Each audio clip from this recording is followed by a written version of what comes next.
లో కూడా ఒకసారి అల్లు అర్జున్ గారిది జరిగింది మీకు. ఆ ఎక్స్‌పీరియన్స్ మీకుంది కాబట్టి అడుగుతున్నా. యాహ్! డెఫినెట్‌గా సార్.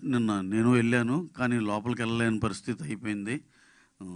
ఆల్మోస్ట్ 3, 4 టైమ్స్ జనాలు వచ్చేసి ఇది ఉన్నాక ఇక చాలాసేపు పోలీసులు కూడా ట్రై చేశారు కానీ కంట్రోల్ అవ్వలేదు. Which is very unfortunate. జనాలు పాపం చాలా అనంతపూరు, శ్రీకాకుళం చాలా దూరం దూరం నుంచి కూడా వచ్చారు.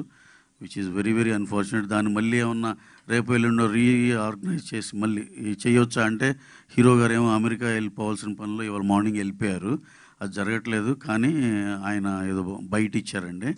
సో ఇవన్నీ ఎక్స్పీరియన్స్‌లు చూసిన దాన్ని బట్టి మేము కూడా చాలా జాగ్రత్త తీసుకుంటాం. పుష్పవన్ ఇవన్నీ అవుట్‌డోర్‌లో ప్లాన్ చేసి sufficient జనాలందరిని accommodate చేసేటట్టే చూసుకుంటామండి.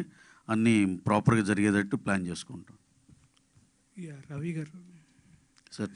Hi sir. Yeah. So by coming to the మత్తు వదలరా, చాలామంది ఆడియన్స్ చూసిన వాళ్ళు ఏమంటున్నారంటే సత్య గారిని చూస్తుంటే వింటేజ్ సునీల్ గారు కనిపిస్తున్నారు అని చెప్పేసి మాట్లాడుతున్నారు. సో దీని మీద మీ ఒపీనియన్ ఏమని తెలుసు? డెఫినెట్గా అండి. స్టార్ ఈజ్ బోర్న్ అన్నట్టే ఉంది.